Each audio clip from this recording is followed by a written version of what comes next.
The undergrowth crackles beneath your boots as you edge closer and closer to the hulking shadow crouched among the gum trees. Its fur matted with dew, its breath fogging the crisp dusk air. Your heart thrums with primal fear. Was this the Yowie of legend, the phantom of the Australian outback, and the subject of many a bushman's tale? You raise your camera, inching forward, desperate to get the perfect shot for that sweet, sweet YouTube ad revenue. You feel a twig snap underfoot, and the beast turns around suddenly to face you. Not a beast, but a face. Human, unmistakable. It's Jeffrey Epstein. Of course, it all makes sense now. He's been hiding out in the Australian woods for years now after his escape from prison, growing hairier and hairier by the day. Before the breath could leave your lungs in a scream, with your brain understanding how dangerous it is to be alone in the forest with a hairy and desperate Jeffrey Epstein, the canopy above splits with a hiss, and something heavy and clawed drops from above. A snarling drop bear, falling like vengeance from the heavens. This is Red Thread, and you died in the Australian outback with Jeffrey Epstein as the only witness. Jordan, I wanted to really formally induct you into Red Thread lore now. I think that's your first Jeffrey Epstein story intro. Yeah. That was a staple in Red Thread history for the first 30 episodes, I think. Pretty much every episode started with a twist to do with Jeffrey Epstein. So I put it on hiatus. Yeah, I put it on hiatus for a couple of months there, just to lull people into a false sense of security, perhaps. So it's time to bring the man, the legend back, Jeffrey Epstein. Has nothing to do with what we're talking about today, though, does it, Jordan? No, it doesn't. But before we get into that, I do also just have to give you great praise for your introduction there. That reminded me of those choose your own adventures as a kid. You're good enough for that now. I never grew up past the 5th grade, basically. No, and it was a great little hark back. I enjoyed that immensely. Obviously, the Jeffrey Epstein-ness ruined the immersion, but it had its own reference. In fact, now that I think about it, that was their big evolutionary thing. It's like, we're tasty, but there's literally a milligram of us that you can eat. And which is a downside, because then it causes people to go over to Alaska and like half the crew dies getting us. Huh? Yeah, but there's so little meat that they have to like overfish and overhunt crabs. So it's again not a good evolutionary thing. No. Like you made yourself as delicious but as huntable as possible. You have to eat 8 of you to feel full. Yeah. But in the other side of the coin, cuteness, it turns out, is a very evolutionary, beneficial thing to be. Because humans want to protect and conserve you. So I think that's the best thing koalas have done, is make themselves as cute as fucking possible. Because they are extremely adorable, obviously. Yeah, and we'll go out of our way and just spend tens of millions of dollars. Like the government will spend tens of millions, but Australians spend so much money trying to keep koalas alive out of their own pockets. As they should. Yeah, as they should. I mean, we spend just as much money destroying their habitat. So... Oh yeah, but much more. But yeah, we got to balance it out a little bit there. Yeah. Anyway, back to the drop bear. Yeah, all the stuff that you should already be doing when you're hiking, apart from maybe the Vegemite on your face. Do the Vegemite. Yeah, I'm sure flies won't be attracted to that. Also, putting Vegemite on your face now might be offensive. I'm not sure when these tips were recommended, but it sounds like a very 80s thing, doesn't it? Yeah, Vegemite blackface I could see blowing up at some point as being extremely offensive, even though you're doing it to protect yourself against drop bears. Man, you're really in a rock and a hard place in Australia, aren't you? Yeah. You got to either be racist or protect yourself against drop bears. Death or ego death. You have to choose one. Very dangerous situation in more ways than one in Australia. I think it's more likely that they were just trying to convince other Redditors that it's a genuine thing. Like people that go across that thread are like, what's a drop bear? And then you convince them there. Just an extension of pranking people. I mean, look, Jackson is the wizard of the internet. Anything that he says, I just automatically defer to belief. It's that sort of expert thing of, what was it called? Like that expertise bias? Like that's you, Jackson. You're one of those people that could absolutely convince me to stay in a subway that's on fire. By just saying it's not,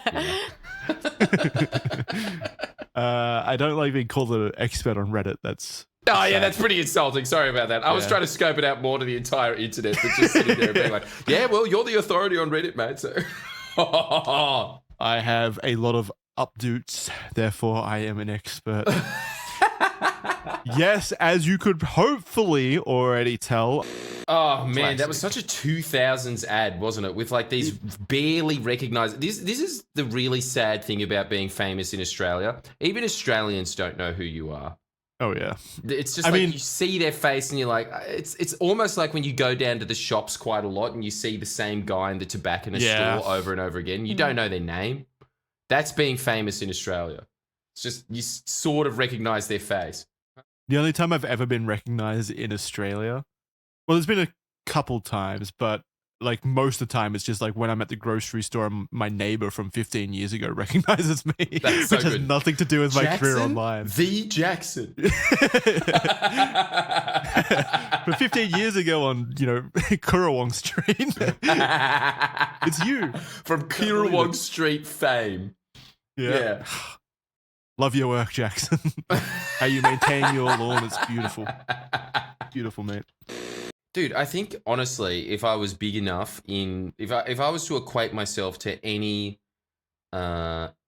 celebrity overseas, if I could ever reach that level, I probably would be the same as like Harrison Ford. Just this prickly, pissed off old man.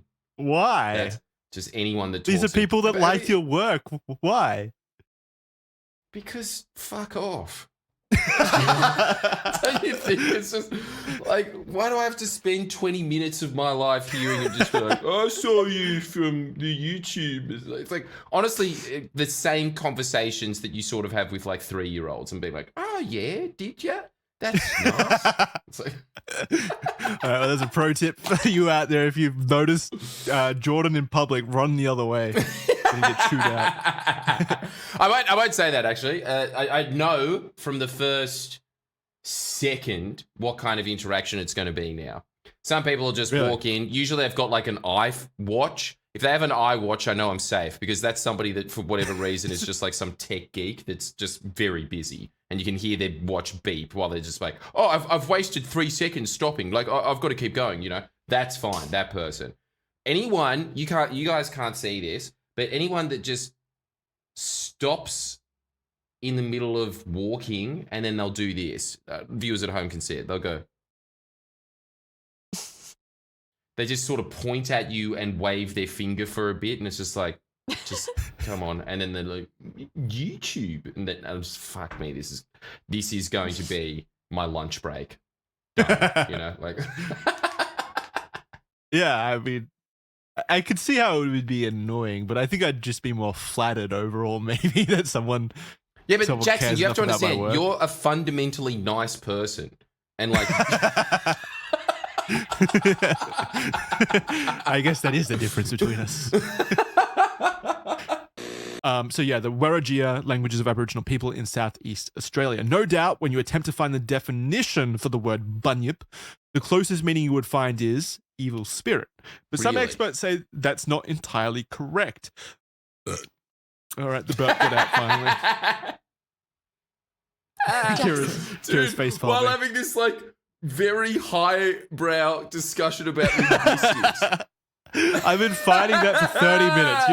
You don't know the battle I had been having. God, it got out so good. As soon as it heard evil spirit. Has ridden. Yeah. No way I'd be able to live up to that. Yeah. It would be much, much worse than them dating like one of your friends, don't you reckon? Way worse. Yeah, way worse. Please date my friends instead, Kira. What? I got distracted reading a Neil the Seal article. That's good. This conversation was heading in a cuck direction. Cuck direction. It undeniably was. What we wouldn't do to have a pet seal. Holy shit. Can I just say, Neil the Seal is such a fat cunt. He really is. He's so big. Well, see, so he's absolutely getting fed by people there. That's why he keeps coming back. I don't know about it specifically in the term of the cassowary. I'm not sure what it's used for there. I would have to imagine it's some kind of status symbol specifically for the cassowary. Like the larger the head knob, the brighter your colors, the brighter your plumage, the better chances you have of attracting a mate.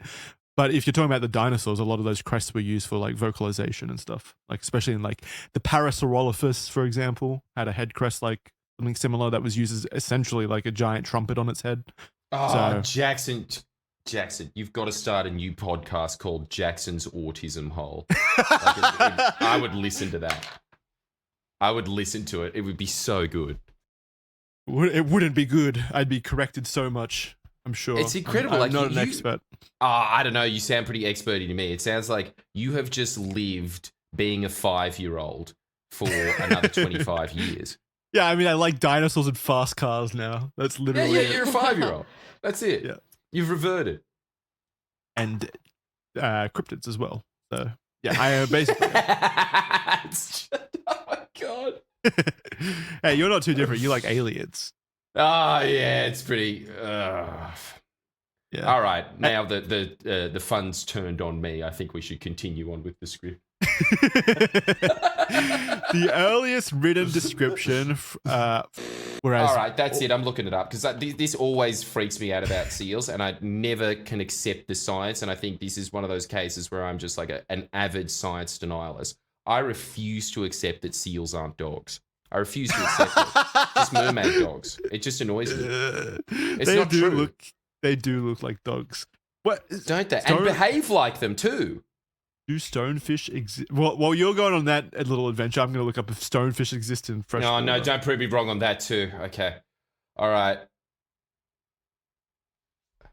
Oh, how about that? Yes, a type of stonefish known as the blue whale does exist in fresh water. No! They are also called, and you won't believe this, freshwater stonefish. No! Or croaky. It sounds like a Pokemon. Oh. These venomous fish are found in eastern Australia, specifically in tidal estuaries and slow-flowing streams from southern New South Wales to northern Queensland. There you go. So I was right to be fearful of these. Stonefish, for those of you that don't know what a stonefish are. Birth of the Bunyip. Aww. I think the crunchiness of like the VHS video makes it even worse.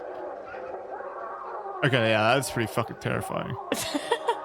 What the fuck? Oh my God. Oh, why did they stop that? That's way scarier. Why has it got like a little one in front of it? And the water falling out of its mouth. Okay, well, the other one just looks like the Freddo frog, and that looks stupid. But the one behind it.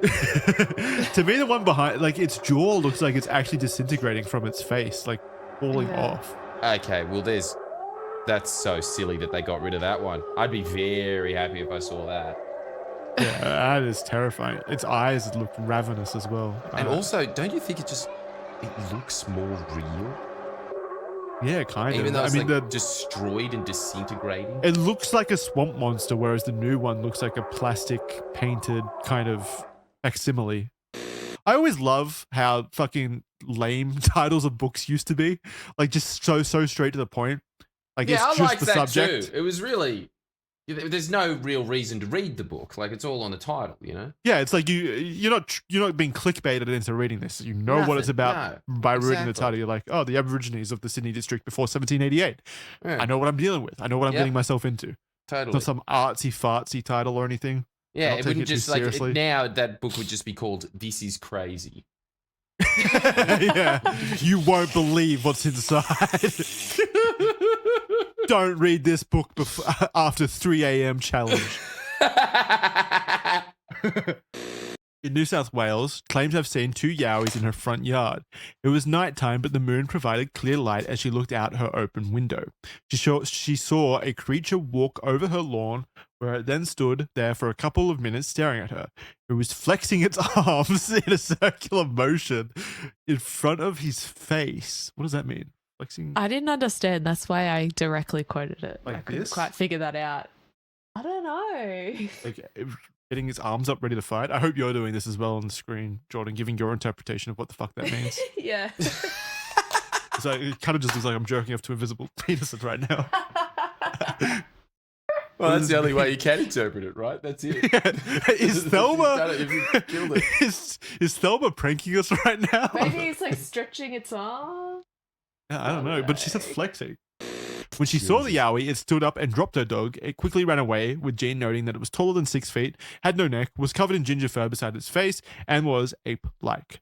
So, like, visibly like a gorilla again. She noticed that the creature was male. She saw its penis? What does that mean? Yeah. As it was running away. Big, hairy, floppy cock in the wind. She heard it. She heard it slapping against his thighs as he ran off. No, she apparently saw it. Oh, she saw the penis. Yeah. It's the first place she looked.